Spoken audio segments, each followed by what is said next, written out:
할렐루야. 주님의 이름으로 여러분 모두를 환영합니다. 우리가 그동안 마가복음을 통해서 하나님의 복음의 말씀을 우리가 들었는데, 오늘부터 몇 주 동안 그런 복음의 진리의 터 위에 계속해서 우리의 믿음을 견고하게 세워나가는 그런 목적으로 몇 가지 신앙의 기본적인 것들을 다시금 짚어보는 기회를 가지려고 합니다. 오늘은 그 첫 번째 시간으로 말씀이 일을 하신다라는 제목으로 말씀의 중요성을 생각해 보면서 은혜를 나누고자 합니다. 오늘 본문 히브리서 11장 12절 13절 말씀은 이렇습니다. 하나님의 말씀은 살았고 운동력이 있어 좌우의 날선 어떤 검보다도 예리하여 혼과 영과 및 관절과 골수를 찔러 쪼개기까지 하며 또 마음의 생각과 뜻을 감찰하니 지으신 것이 하나라도 그 앞에 나타나지 않음이 없고 오직 만물이 우리를 상관하신 자의 눈앞에 벌거벗은 것 같이 드러나느니라 라고 했습니다. 하나님의 말씀은 살았고 운동력이 있다. 이 말씀의 의미는 말씀이 살아서 일을 한다는 그런 의미입니다. 그렇다고 하면 구체적으로 하나님의 말씀은 어떤 일을 하는가? 크게 네 가지만을 생각해 보려고 합니다. 첫째는 하나님의 말씀은 사람으로 하여금 거듭나게 하는 일을 합니다. 베드로전서 1장 23절 말씀 보면 너희가 거듭난 것이 썩어질 씨로 된 것이 아니요 썩지 아니할 씨로 된 것이니 하나님의 살아있고 항상 있는 말씀으로 되었느니라 라고 했습니다. 밤에 몰래 자신을 찾아왔던 간원 니고데모에게 예수님께서는 진실로 진실로 내게 이르노니 사람이 거듭나지 않으면 하나님의 나라를 볼 수 없느니라 라고 하셨는데, 사람이 거듭날 때에만 하나님이 행하시는 복된 일들을 그 삶 가운데 경험할 수 있다는 예수님의 말씀입니다. 그럴 때 베드로의 이 말씀은 사람이 거듭나게 되는 것은 오직 하나님의 말씀밖에 없다는 그런 뜻입니다. 역사적으로 그런 예들이 너무나 많습니다. 성 어거스틴으로 불리는 아구구스티누스는 본래 수사였습니다. 여기서 수사라고 하면 지금으로 말할 것 같으면 타고난 언변을 가진 그런 변호사나 혹은 교수를 가리킵니다. 그는 사회적으로 조금도 부족함이 없는 사람이었지만 마음 한편에 있는 공허함을 달랠 길이 없어서 방탕한 생활을 했습니다. 그의 어머니 모니카는 이런 아들의 변화를 위해서 하나님 앞에 눈물로 많은 기도를 드렸고 또 실제로 직접 교부 암브로스를 찾아가서 도움을 요청하기도 했습니다. 그러나 어느 날 어거스틴이 뜰을 거닐 때 한 음성을 듣게 됩니다. 집어 읽어라. 집어서 읽어라. 그 길로 어거스틴은 곧장 서재 안으로 들어가서 성경을 집어들고 읽기 시작했습니다. 이 말은 사실 그 전에도 그는 성경을 읽고 있었다는 그런 의미가 됩니다. 그렇게 어거스틴이 성령의 음성을 따라 성경을 읽게 됐을 때 그는 로마서 13장 12절 14절 말씀에서 큰 마음의 변화를 경험하게 됩니다. 밤이 깊고 낮이 가까웠으니 그러므로 우리가 어둠의 일을 벗고 빛의 갑옷을 입자. 낮에와 같이 단정히 행하고 방탕과 술 취하지 말며 음란과 호색하지 말며 쟁투와 시기하지 말고 오직 주 예수 그리스도로 옷 입고 정력을 위하여 육신의 일을 도모하지 말라. 이 말씀을 읽는 순간 어거스틴은 마음에 큰 충격을 받게 됩니다. 말씀이 어거스틴 마음에서 일을 하기 시작하신 것입니다. 그러므로 그는 방탕한 생활에 이제 종지부를 쭉 찍게 되었고, 그러면서 그는 거듭난 그리스도인이 되었던 것입니다. 이후에 어거스틴은 수도 생활에 집중을 하면서 또 이 하나님의 인간의 자유의지나 노력보다도 하나님의 은혜를 강조하는 설교 그리고 책을 써서 훗날 그의 이런 은혜에 대한 사상은 마틴 루터가 종교 개혁을 진행하는 데 지대한 영향을 끼치게 됩니다.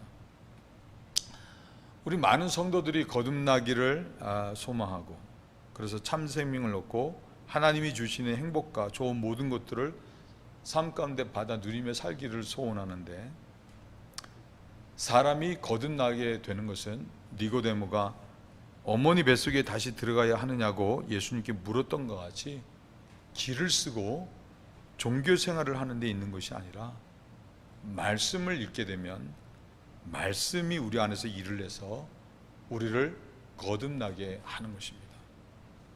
두 번째, 하나님의 말씀은 우리의 삶에 구원을 주시는 일을 합니다. 사도 바울은 믿음의 아들인 디모데에게 디모데후서 3장 15절에서 말하기를, 또 내가 어려서부터 성경을 알았나니 성경은 능히 너로 하여금 그리스도 예수 안에 있는 믿음으로 말미암아 구원에 이르는 지혜가 있게 하느니라 라고 말을 했습니다. 우리가 예수님을 구주로 영접했다고 해서 그 다음부터는 꽃길이 열려지는 것이 아닙니다. 예수님을 믿어도 그 전과 마찬가지로 삶 가운데 끊임없는 사단의 공격이 있고, 또 삶의 이런저런 일들을 동일하게 겪으며 사는 것입니다.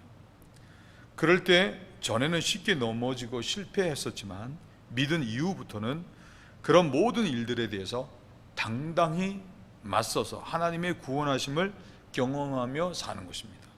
이것이 믿음의 생활인 것입니다.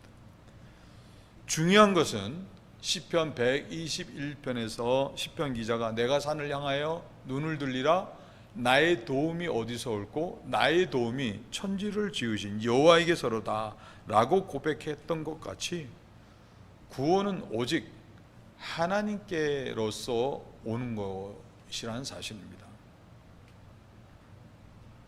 형들의 시기로 애굽의 군대 장관 보디발의 집에 노예로 팔려갔던 요셉, 하나님께서는 그런 요셉과 함께 하셨기 때문에 그가 하는 모든 일에 형통함이 있게 되었고, 요셉으로 인해서 보디발의 집은 더욱 번성하게 됐습니다. 보디발은 그런 요셉에게 가정의 모든 일을 맡기고 총무로 삼았습니다. 요셉은 용모가 참 준수한 사람이었습니다. 하나님이 함께 하게 되면 이게 용모가 늘 준수한 것입니다. 보디발의 아내가 그런 요셉에게 반해서 동침하기를 요구했지만 요셉은 분명하게 그것을 거절을 했습니다.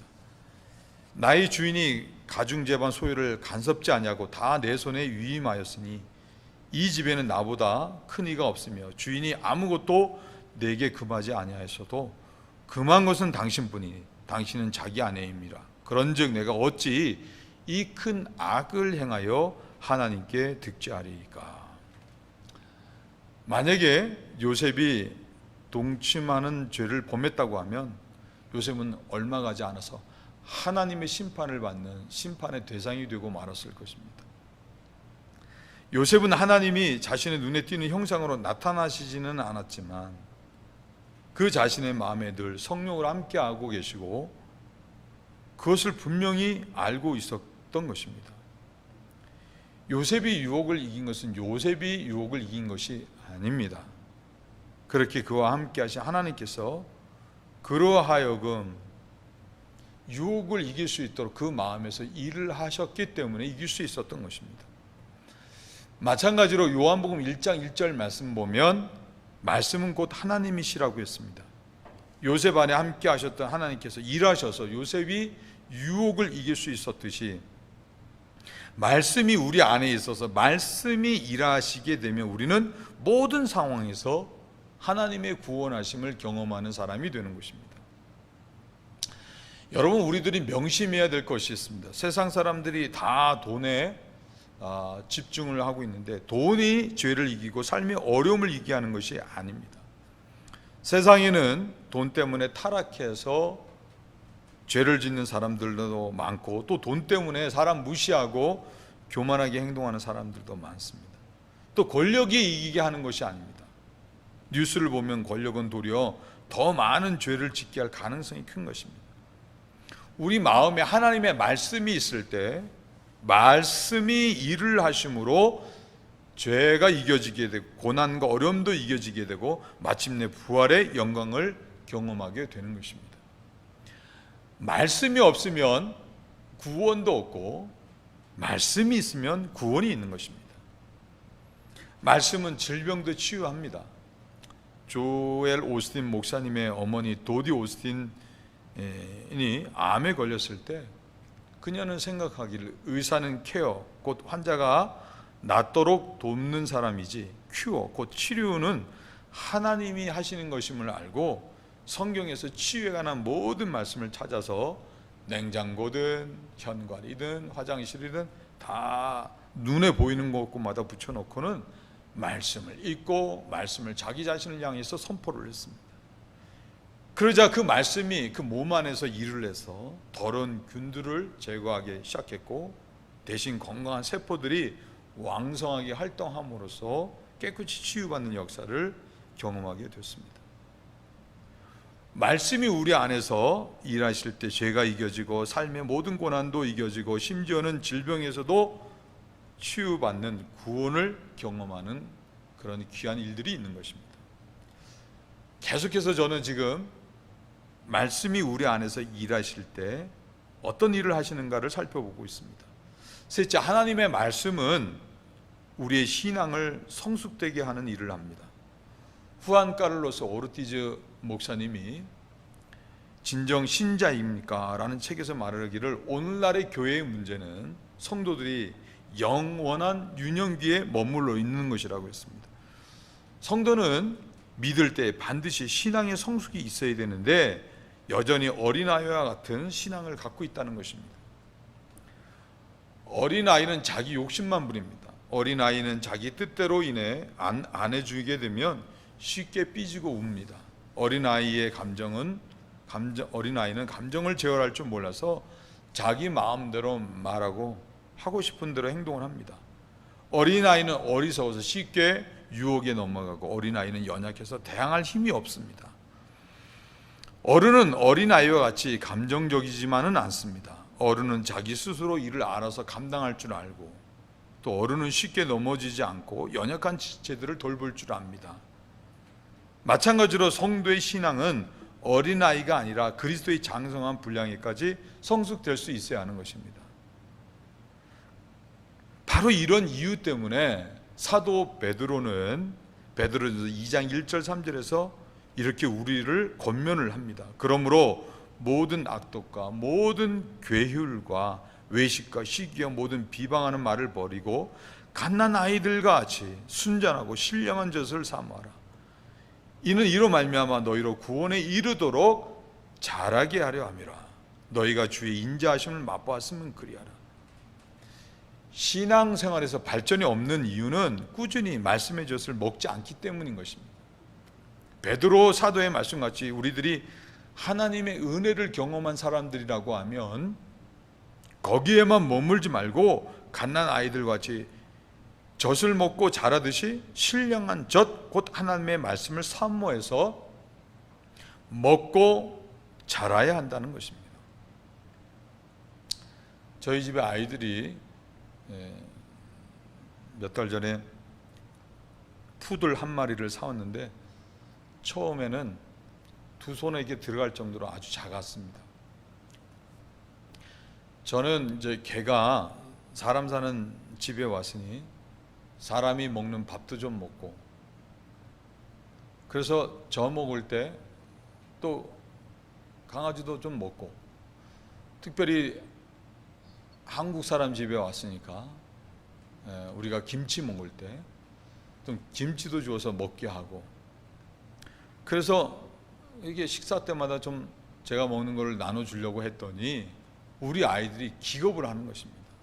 그래서 할 수 없이 아이들이 사놓은 푸들 먹는 작은 알갱이 같은 그 밥만 주었습니다. 제가 그것을 이렇게 주면서 어떻게 이걸 먹고 잘 살 수 있을까 그런 생각이 들었습니다. 근데 요즘은 이놈이 그것만 먹고도 얼마나 컸는지 한 번은 집사람이 목줄 없이 밖으로 데려나갔다가 달아나는 바람에 집사람이 개를 잡는다고 쫓아가는데 이놈이 얼마나 빨리 달아나는지 쫓아가지도 못하고 도리어 쫓아가다가 자빠질 뻔했다고 그렇게 얘기를 들었습니다.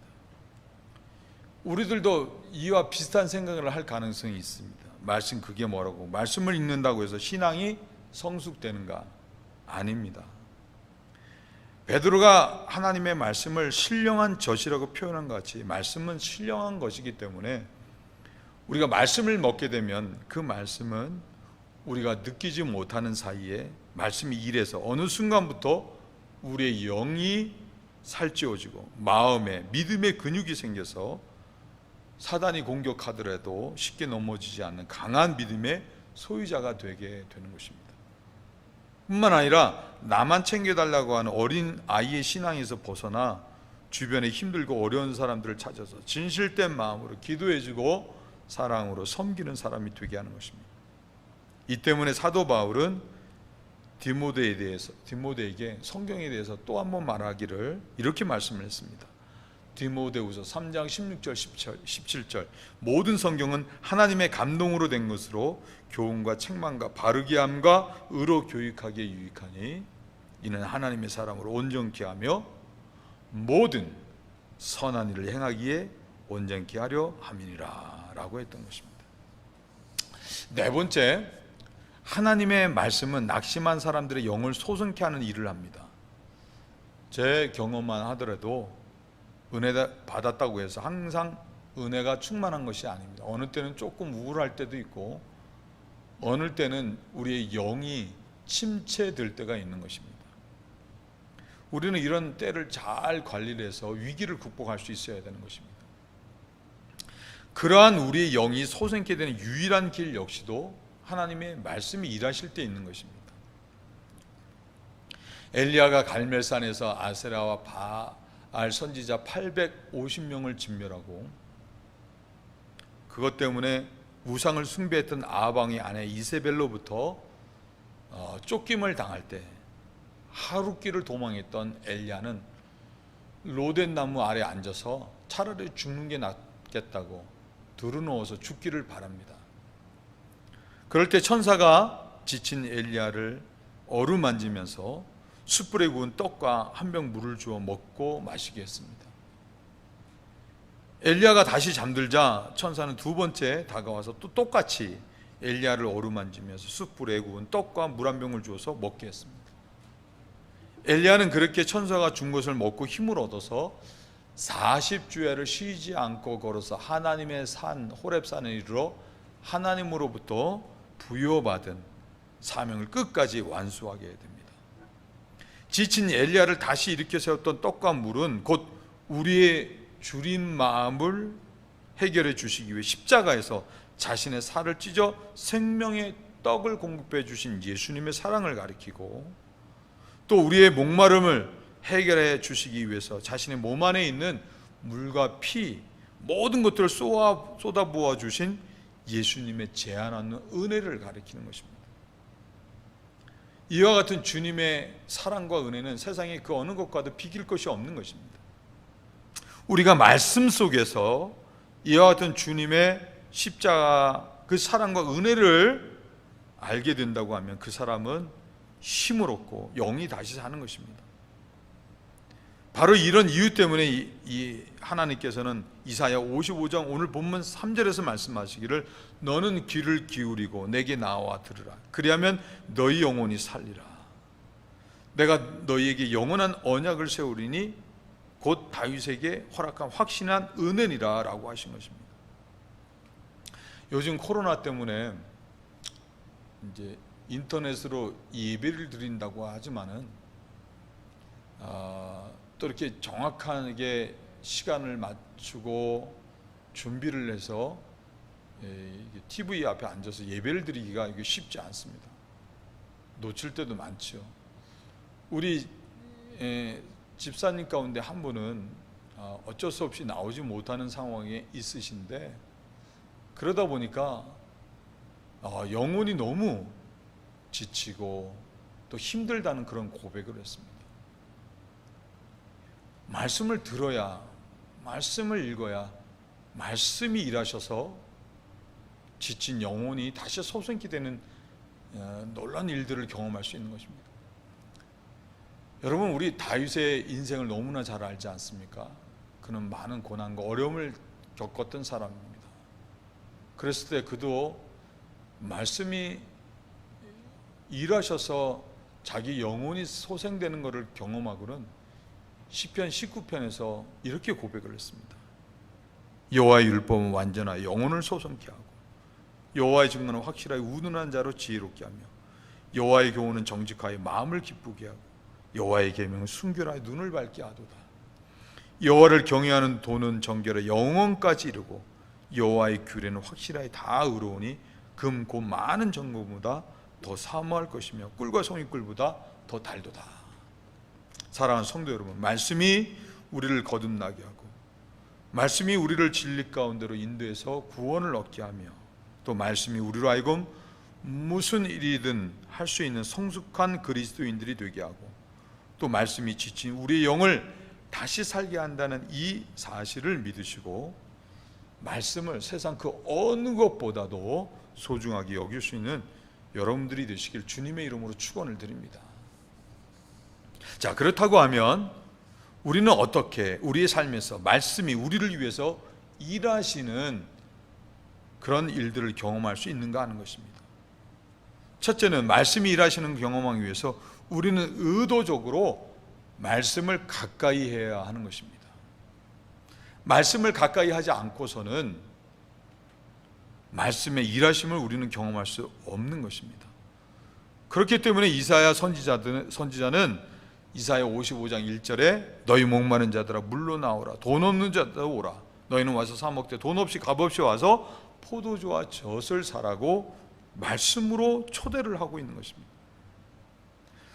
말씀을 가까이 해서 말씀을 읽고 그 말씀 안에서 내 자신을 사랑해서 십자가에 피 흘려 죽으시기까지 하신 예수님의 사랑과 또 끝까지 책임져 주시는 하나님의 은혜를 알라는 것입니다. 말씀을 가까이 해야 되는 것입니다. 그런데 요즘은 말씀 성경이 어느 집에든지 몇 권이고 있지만 그 말씀을 가까이 하기보다는 셀폰을 가까이 하면서 삽니다.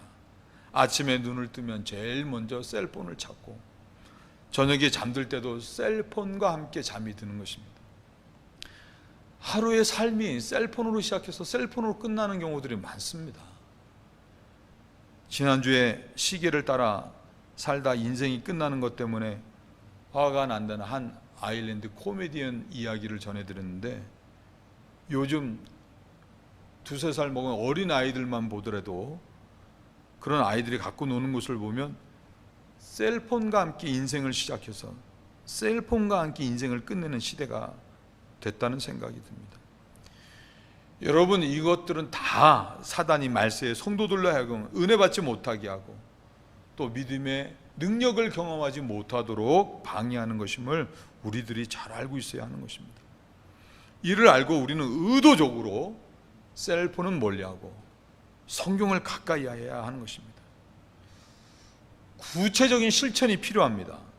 셀폰은 전화를 걸 때나 또 아니면 요즘은 셀폰을 통해서 설교 말씀을 듣고 보는 분들이 많이 계신데 그렇게 설교나 찬양을 들을 때 또 그리고 꼭 필요한 정보를 얻고자 할 때 외에는 내 몸에서부터 멀리 떨어진 곳에 둘 수 있어야 되고 반대로 성경은 몸 가까이 두어서 수시로 성경을 읽을 수 있는 습관을 들일 수 있어야 되는 것입니다.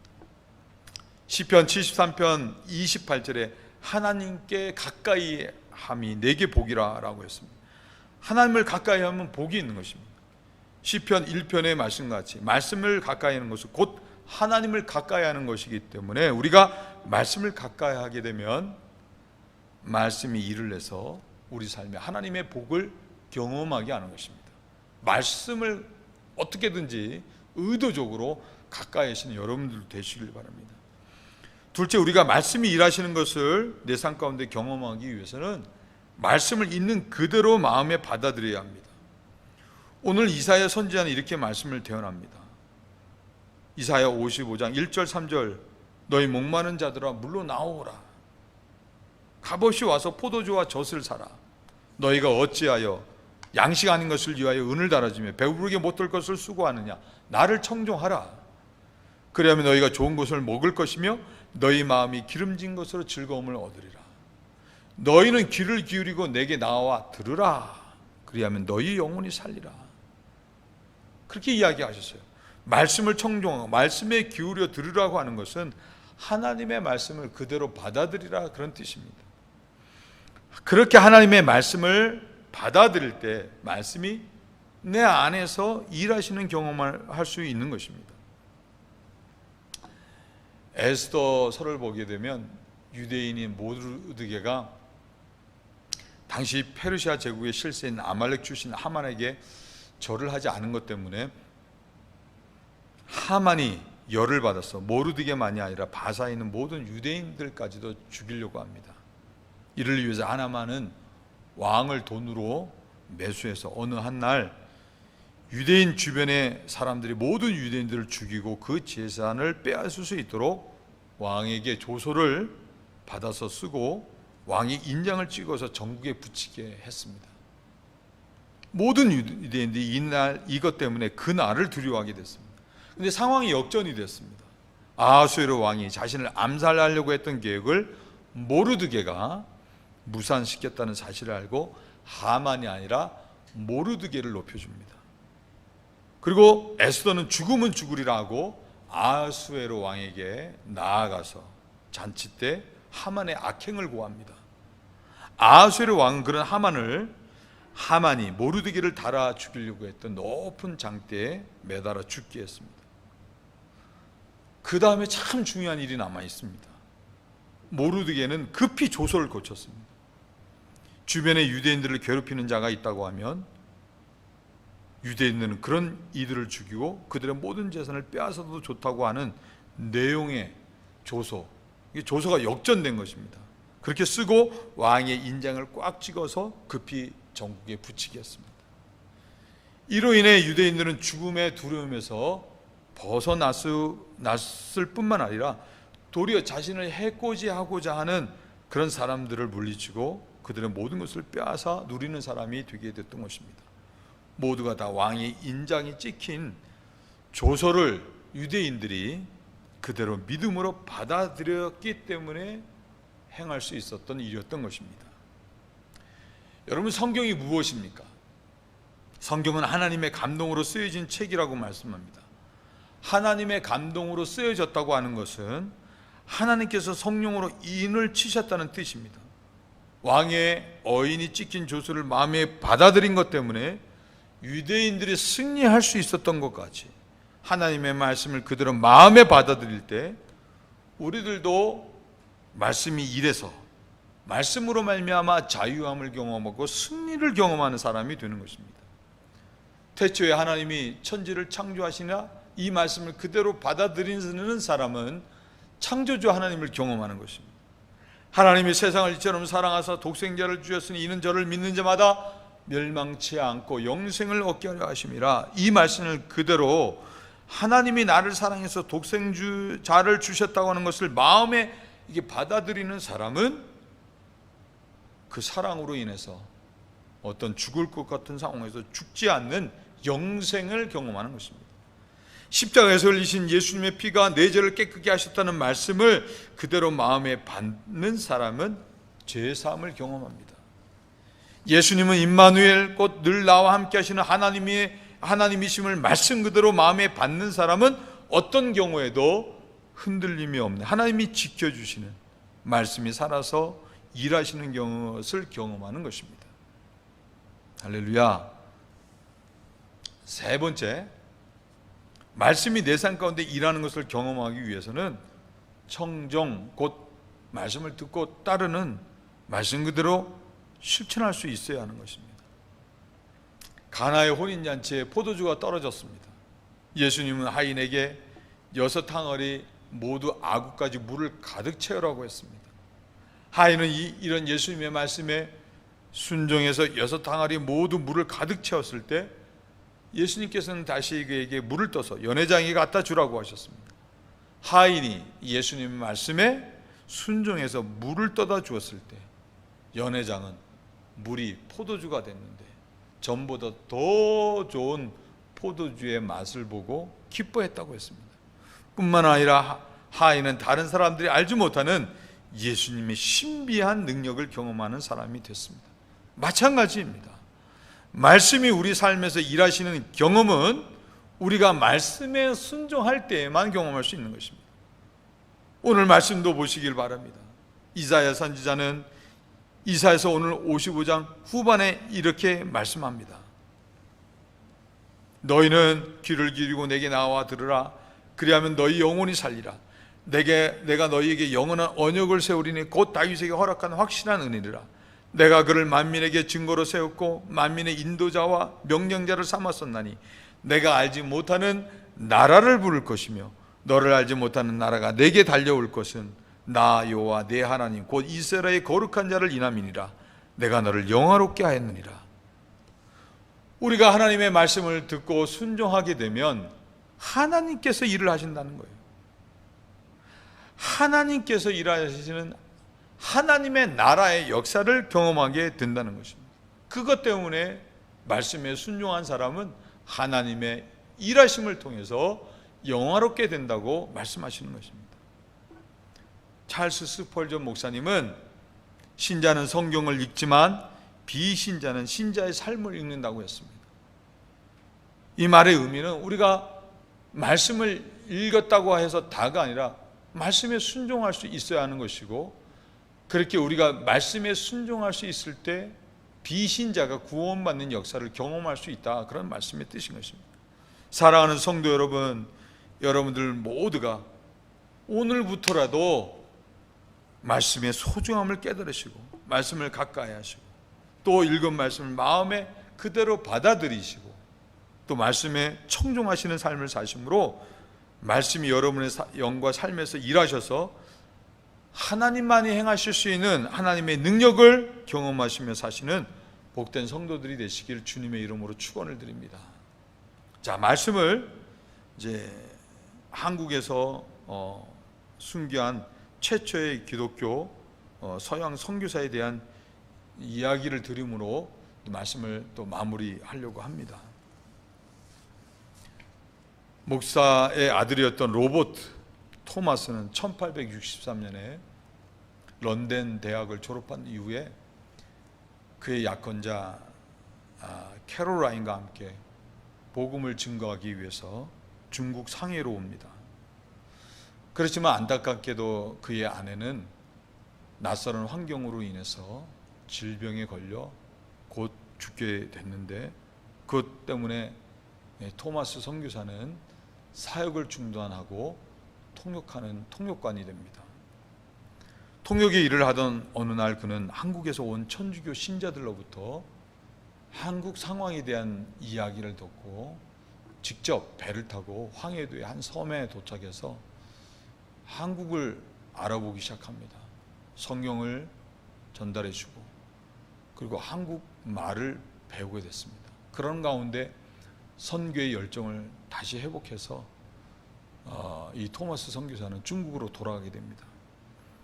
그 당시 한국은 병인박해로 인해 8,000명이 넘는 천주교 신자들이 순교를 당하는 엄청난 박해가 있던 시기였는데, 그럼에도 불구하고 토마스 선교사는 한국 선교를 위해서 미국 상선 제너럴 쇼먼호를 타고 다시 한국을 방문하게 됩니다. 하지만 제너럴 쇼먼호는 대동강 강변에 이르렀을 때 조선 관군의 공격을 받아 불이 붙게 됐고, 토마스 선교사는 한 권의 성경책이라도 더 이 한국 사람들에게 전달해 주기 위해서 예수를 외치면서 성경책을 던져주게 됐습니다. 그러다 토마스 선교사는 붙잡혀서 참수를 당하게 됩니다. 그런데 토마스 선교사는 자신을 찌르려고 하는 병사에게 두 손을 뻗어서 가슴에 품고 있던 성경을 건네주게 됐습니다. 그렇게 토마스 선교사는 27이라고 하는 꽃다운 나이에 한국에서 첫 번째로 순교한 선교사가 됐던 것입니다. 토마스 선교사가 이렇게 순교를 하면서까지 성경을 전해주려고 했던 이유는 두말할 것도 없이 성경이 목숨과 같이 중요한 것이기 때문이었습니다. 토마스 선교사가 순교한 순간에 성경을 전달해 주었던 그 관병은 박춘권이라고 하는 사람인데, 그가 60세의 나이가 됐을 때 성경을 읽다가 감동을 받고는 마페 선교사를 찾아가서 자신의 지난 과거를 회개하고 세례받고 안주교회의 장로가 되어서 나머지 일생을 주님을 위해 살았다고 합니다. 또한 최치량이라고 하는 11살 소녀는 토마스 선교사가 던져주었던 성경들 가운데 3권의 한문 성경을 주어서 박영식이라고 하는 영문 주사위가 갖다 주었는데, 박영식은 값비싼 종이로 만들어진 성경책을 그냥 내버리기가 아까워서 자기 집 도배를 하는 도배지로 썼다가 천장에 쓰여있는 한문 성경 말씀을 읽고 그리스도인이 됐습니다. 이후에 그가 설립한 교회는 평양에 대부흥을 가져왔던 장대행교회의 전신이 됐다고 합니다. 토마스 선교사가 죽는 순간까지도 건네주었던 성경, 곧 하나님의 말씀이 이런 위대한 역사를 이뤘던 것입니다. 하나님의 말씀은 우리를 거듭나게 합니다. 하나님의 말씀은 우리를 진리로 인도해서 죄와 사망의 모든 일에서 우리를 구원을 얻게 하고, 또 하나님의 말씀은 우리로 하여금 하나님으로부터 복을 받게 하고, 또 하나님의 말씀 한 번뿐인 우리 인생을 가치 있게 살아갈 수 있도록 이끄는 하나님의 매뉴얼과 같은 것입니다. 이런 성경의 역사와 중요성을 알았던 중국의 모태똥은 문화혁명이라는 명목으로 중국에 있는 모든 교회들, 기독교를 말살시키려고 했고, 그러면서 그리스도인들이 갖고 있던 모든 성경들을 빼앗아서 불살라 태워 없애버렸습니다. 중국의 지하교인들은 말씀이 너무 그립고 말씀이 얼마나 중요하고 또 그 말씀을 읽고 싶어서, 또 읽고 싶지만 성경이 없는 것 때문에 나중에는 옛 믿음의 조상들이 죽어 장사되었던 무덤을 파헤치고 관을 열어서 성경을 꺼내서 읽었습니다. 혹시 그것도 빼앗길까 봐 손으로 일일이 복사를 해서 여러 사람들이 나누어서 소유했다고 합니다. 요즘 우리는 성경이 흔한 시대를 살고 있습니다. 성경이 흔하다고 해서 말씀의 가치가 떨어진 것은 아닙니다. 하나님의 말씀은 어제나 오늘이나 동일한 것입니다. 하나님의 말씀은 여전히 하나님의 능력을 우리로 하여금 경험케 하는 것입니다. 하나님의 말씀은 우리의 전부와 같은 것입니다. 하나님의 말씀보다 더 소중한 것은 없습니다. 거듭 말씀드리지만 하나님의 말씀은 우리의 영혼이 거듭나게 하고, 하나님의 말씀은 모든 일에 구원을 얻게 하고, 또 하나님의 말씀은 복 주시는 하나님으로부터 우리들이 복을 받게 하고, 또 하나님의 말씀은 우리의 인생을 가치 있게 합니다. 여러분들 모두가 이와 같이 하나님의 말씀의 중요성을 깨달아 아셨다고 하면 오늘 이 시간 이후부터는 구체적으로 말씀을 가까이 하시는 삶을 사시고, 말씀을 마음에 받아들이시고 순종하심으로 말씀이 일하셔서 하나님만이 하실 수 있는 하나님의 능력을 삶 가운데 경험하고 누리는 복된 성도들이 되시길 주님의 이름으로 축원을 드립니다. 기도하시겠습니다. 하나님 아버지, 감사합니다. 순교의 피를 통해서 전달되어진 복음을 통해 우리들이 구원받고 하나님의 그런 믿음의 자녀들이 되게 하신 것 감사합니다. 우리가 받은 은혜에만 머물 것이 아니라 늘상 하나님의 말씀을 가까이에서 읽고 묵상하는 삶을 통해 성숙한 그리스도인이 되게 하시고, 그러므로 우리의 삶 가운데 하나님의 말씀이 일하시는 하나님의 능력을 경험하고 하나님께 영광되는 복된 믿음의 성도의 삶이 될 수 있도록 축복하여 주시옵소서. 이 모든 말씀이신 예수님의 이름으로 간절히 기도드려 싸움나이다. 아멘.